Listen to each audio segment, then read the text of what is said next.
হবে হেক্সাডেসিমেল থেকে অক্টালে যেতে হয়।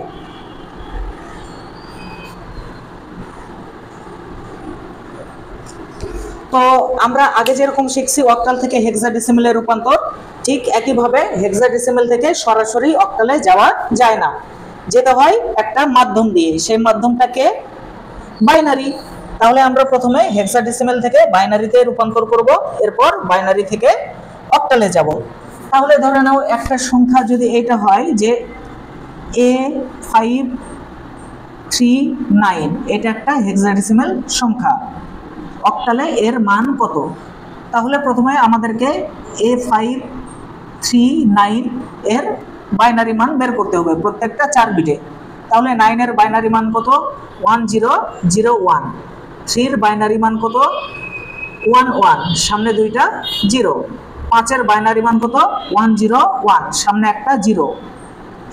এর হেক্সাডেসিমেল এর ভ্যালু কত? 10। 10 এর বাইনারি মান কত? 1010। অতএব দিয়ে লিখবা A539 হেক্সাডেসিমেল ইকুয়াল টু 10101011001।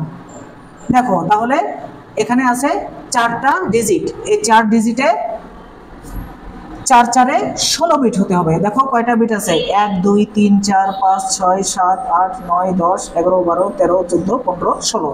তাহলে আমাদের ওঠানো ঠিক আছে। এটাকেই আবার উঠাও, উঠে এটাকে উঠাও। আবার উঠালে কি হয়? 101 001 010 011 1001। প্রত্যেকটা বিট, প্রত্যেকটা 3 বিটকে ভাগ করো, প্রত্যেককে 3 বিট 3 বিট করে ভাগ করো। 3 বিট 3 বিট 3 বিট 3 বিট 3 বিট, সামনে 1 আছে না, 1 বিট, সামনে দুইটা 0 দিয়ে দাও। তাহলে এখন বলো তো 001 এর মান কত? 1।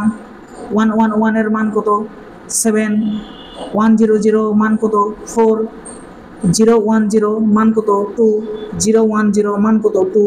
001 মান কত? 1। অতএব দিয়ে এখন লিখতে পারো A539 hexadecimal equal to 122471 octal. Okay, clear? আশা করি বুঝতে পারছো।